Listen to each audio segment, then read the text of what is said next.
Okay guys, welcome back to New Dram Drinker. This is a very exciting episode for us because it's the first in our new series that's called Pouring It, Drinking It and Enjoying It with Friends.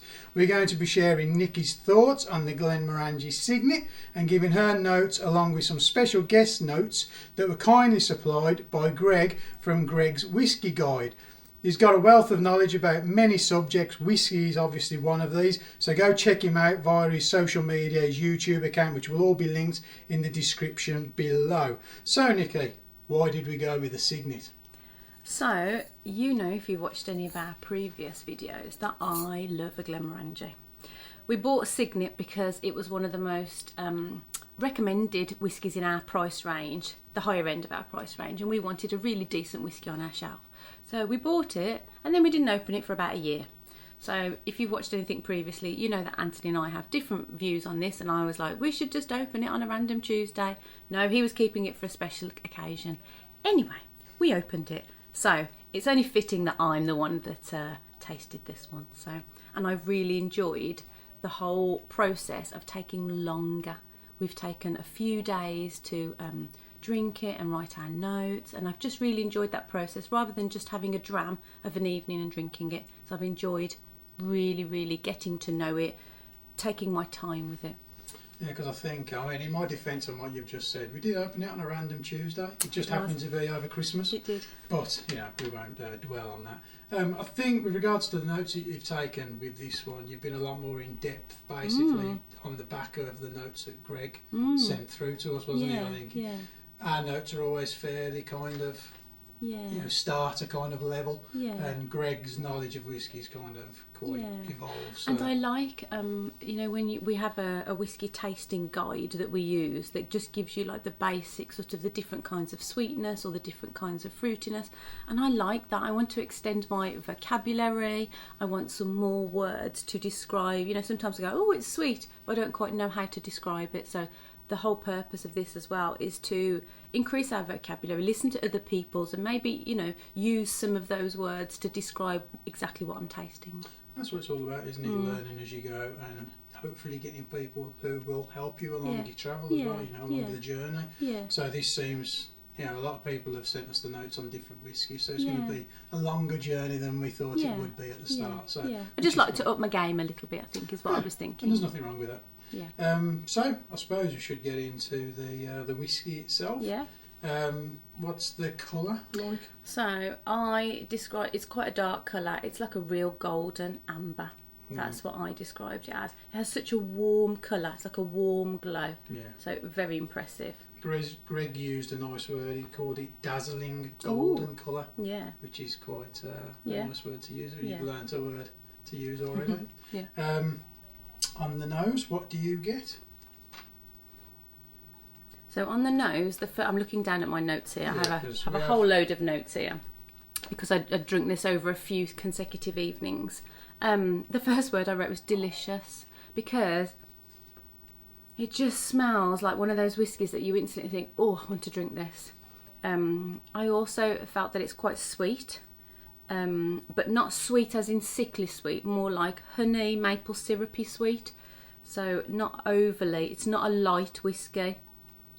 Very fruity. There's also some spice. And I think black pepper, which kind of makes it not so sweet. Yeah, it's like I think there's quite a bit going on there. I think the syrupy, honey, mapley, whatever it is, mixed with the fruitiness, and then you get the pepper and the spicy. Makes it smell, interesting. Do you want me to go into Greg's notes? Okay, what did he say? Have you got more to say? No, that's all I wrote on the palate, yeah. Okay, on the nose that was, wasn't it? Oh, the nose, sorry, yeah. So Greg said, a bit elusive, fleety at the start. This whiskey needs some air to express itself. Then it reveals very melted fresh fruit tones, apricots, oranges and peaches, but also ripe fruit including blackberries. Some honey, some flowers and spices, cinnamon, nutmeg, cloves and ginger, for instance. And that's it for Greg's nose. I mean, it's quite a nice... So I wasn't too far off with the honey and the spices and the pepper? No, that's right, I definitely got that in the fruits. There, the spices and the fruits and things like that. So I couldn't pick out specific fruits. Yeah. but definitely, and I think it's known for its like marmalade-y, orangey smell. So I think that is quite often the fruits that you can smell. So do you want to move on to the palate? Yeah. Remind myself.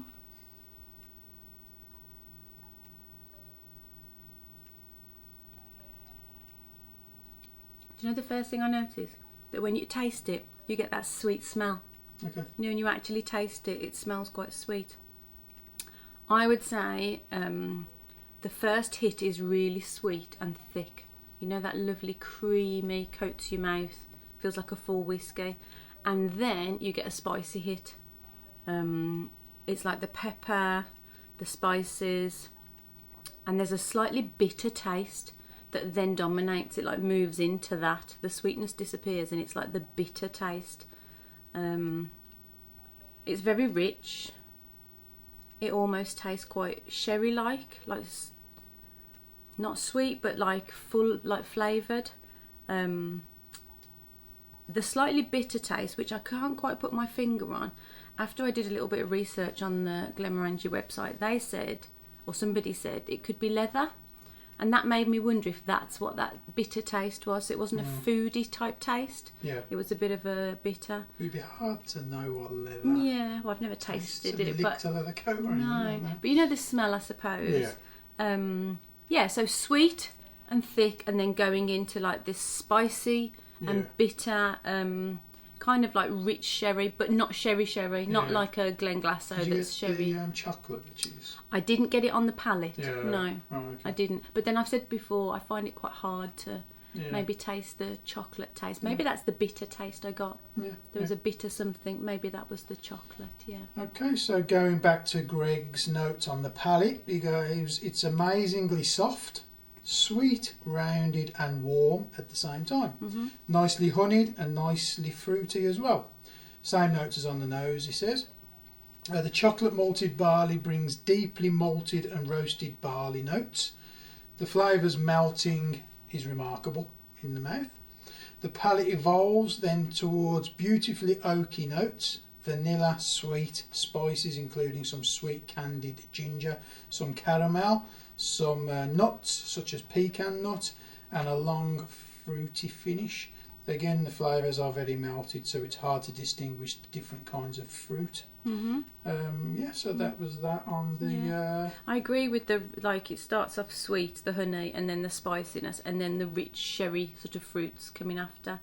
Did he talk about the finish? He's gone into a little bit more. He calls it like there's the finish on the end of the palate, but then he goes into like on the background, which I suppose would kind of be our finish. Yeah. So my finish, I felt it was really creamy, like chocolate. So I didn't necessarily get the chocolate taste, but I got the creaminess, like the thickness. You know, if you let something like chocolate melt on your tongue, and you get that lovely creamy coating, with a little spicy tingle. And I felt it was quite warm and long, that spicy tingle. It was a very, very pleasant finish. Cool. I really enjoyed it, yeah. On the background, he says, one can feel some light touches of menthol, betraying the presence of old sherry casks in the recipe, in his opinion. Menthol. Sorry, something's just made my nose really tickle. Yeah, I think I didn't get the sherry type flavour in the finish. I definitely got it on the palate, but then I didn't get the chocolate on the palate. I felt like I got it on the finish. Yeah. So it's really interesting, yeah.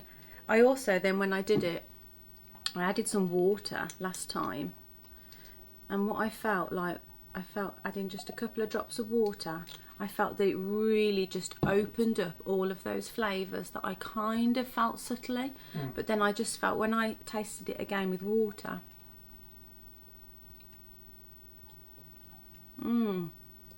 there it is, the honey and the oranges, those like fruits, not so much sherry, but it's like the honey and the orange, it just opened it up, and I couldn't get that without the water, but once I added the water, I just felt like the flavours just blossomed. Yeah, okay.